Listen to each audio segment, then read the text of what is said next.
मैं doctor N H Shivani. मैं आजकल एक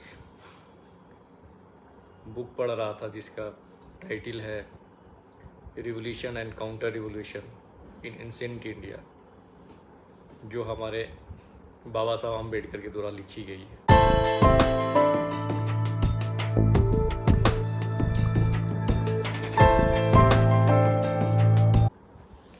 इसमें पढ़ने से कुछ चीज़ें जो हमें ज्ञात हुई और जानकारी प्राप्त हुई, उसे मैं चाहता हूँ कि आप लोगों के समक्ष रख सकूँ। जो अगर हम देखें तो शायद one of the greatest philosopher of the world कहा जा सकता है, जो हमारे गौतम बुद्ध।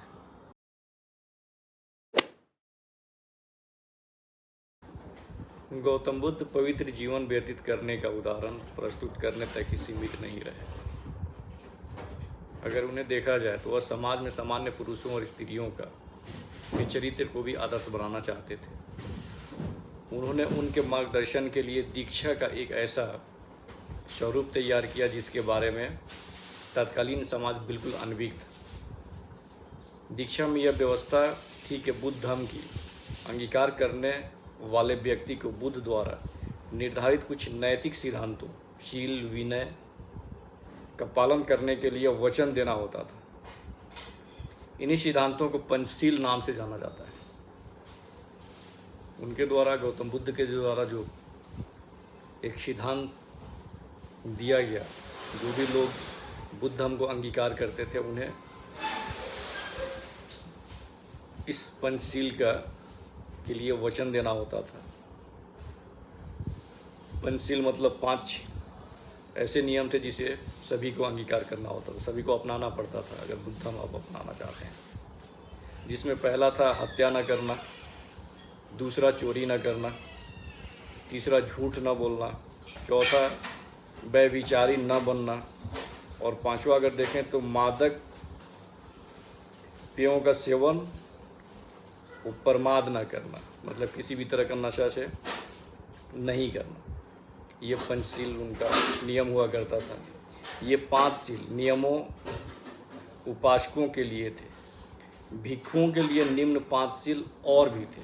अगर उसमें भी जो भिक्षु हुआ करते थे, जो एक तरह से हम कहें अगर दूसरे सेंस में तो जो उसके प्रीस्ट हुआ करते थे, पादरी हुआ करते थे, उन्हें और इसके अलावा 5 नियम और थे जिसे अपनाने की ज़रूरत हुआ करती थी।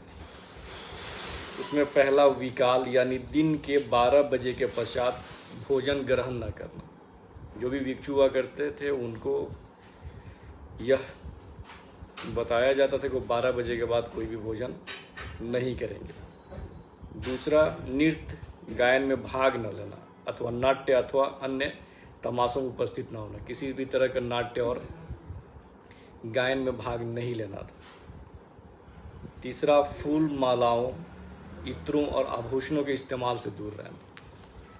फूल, माला और किसी भी तरह का इत्र इस्तेमाल नहीं करने हेतु निर्देशित किया जाता था। चौथा, ऊंची अथवा चौड़ी शैयाओं के उपयोग से दूर रहना। 5वां, कभी भी धन को ग्रहण न करना। 5वां जो था वह यही था कि आपको इस दुनिया में बहुत ज़्यादा किसी चीज़ की लालच न हो, और इस कारण से दिया गया था कि आप किसी भी धन को ग्रहण न करें।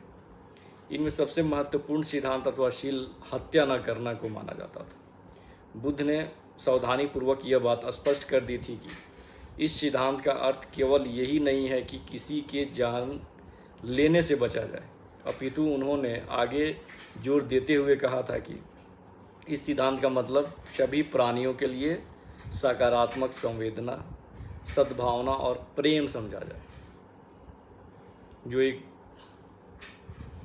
शालीन व्यक्ति के लिए बहुत ही महत्वपूर्ण होता है।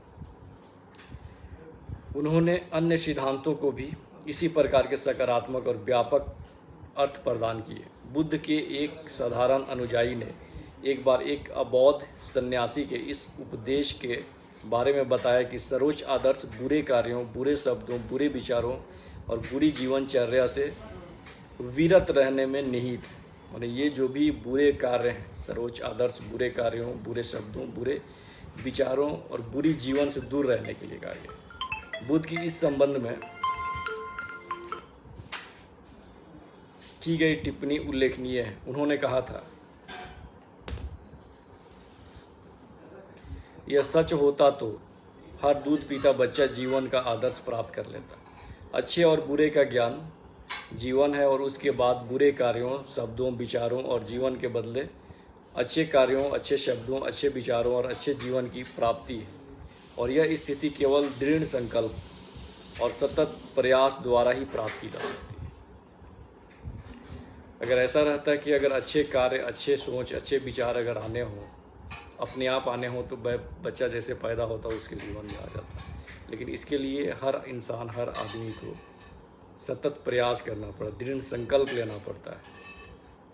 बुद्ध के उपदेश केवल नकारात्मक नहीं थे, वे सकारात्मक और रचनात्मक थे। बुद्ध केवल अपने सिद्धांतों का अनुसरण करने वाले व्यक्ति से संतुष्ट नहीं होते थे, वह दूसरों को उनका अनुसरण करने के लिए प्रोत्साहित करने पर भी जोर देते थे। मसलन अंगुत्तर निकाय में बुद्ध ने एक अच्छे मनुष्य और बहुत अच्छे मनुष्य में भेद बताया है। इस विषय में बुद्ध कहते हैं कि हत्या, चोरी, समाचार, झूठ और नशे से दूर रहने वाले मनुष्य को अच्छा मनुष्य कहा जा सकता है, लेकिन बहुत अच्छा मनुष्य नहीं। स्वयं इन बुरी चीज़ों से दूर रहने वाला और दूसरों को भी इससे दूर रहने के लिए प्रेरित करने वाला मनुष्य ही अच्छा मनुष्य कहलाने का अधिकारी।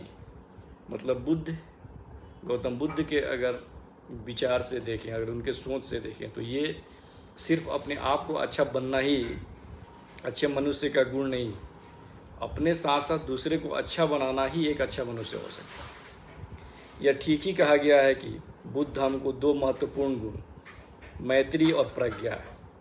वह गुण के रूप में मैत्रीपूर्ण व्यवहार को कितनी गंभीरता से लेते थे, यह उन्हीं के शब्दों से स्पष्ट हो जाता है। जिस प्रकार अपने जीवन का खतरा उठाते हुए माँ अपने शिशु की देखभाल करती है, उसी प्रकार व्यक्ति को सभी प्राणियों के प्रति अपार प्रेम, मैत्री प्रदान करने के लिए मन बनाना चाहिए। मतलब इसमें इनका कहना यही है कि जो भी माएँ होती हैं, अपने बच्चों को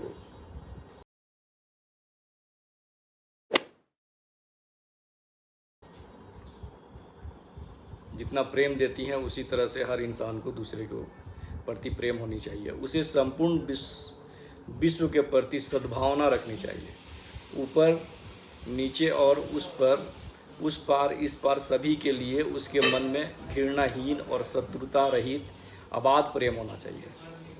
ऐसी जीवन पद्धति विश्व में सर्वोत्तम है। बुद्ध ने ऐसा उपदेश दिया था।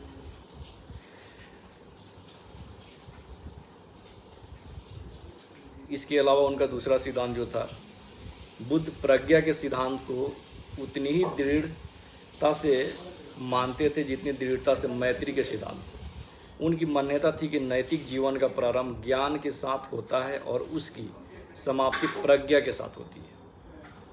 वह विश्व की रक्षा के लिए आए और इस लक्ष्य की पूर्ति के लिए उनका उद्देश्य अज्ञानता का विनाश, जीवन के सही संस्कारों और प्रज्ञापूर्ण जीवन पद्धति के लिए ज्ञान का प्रसार करना था। बुद्ध ने अपने पास लोगों का उद्धार करने के लिए किसी शक्ति के होने का कोई दावा नहीं किया। लोगों को स्वयं इसके लिए प्रयत्न करना है और प्रज्ञा के मार्ग पर चलकर ही उसका उद्धार हो सकता है। उन्होंने प्रज्ञा पर इतना जोर दिया कि उनके विचार में प्रज्ञा, ज्ञान के बिना शील कोई गुण ही नहीं है। प्रज्ञा को ज्ञान के रूप में उनके द्वारा बताया गया है कि ज्ञान के बिना कोई गुण ही नहीं।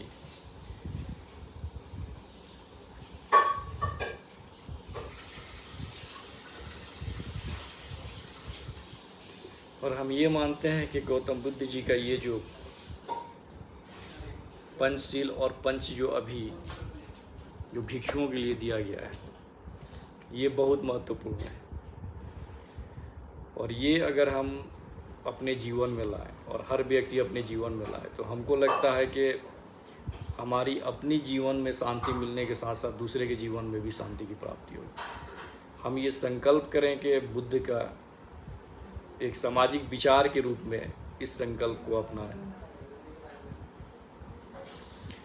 ताकि हम सब शांति और सद्भाव और रचनात्मक कार्य में अपने टाइम को व्यतीत करें और रचनात्मक रूप से अपने समाज और अपने देश को आगे ले लें।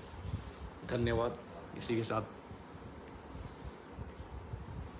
मेरा ये भी अनुरोध है कि आप लोग मेरे इस चैनल को लाइक शेयर एंड सब्सक्राइब ज़रूर करें। आप सभी को बहुत बहुत धन्यवाद।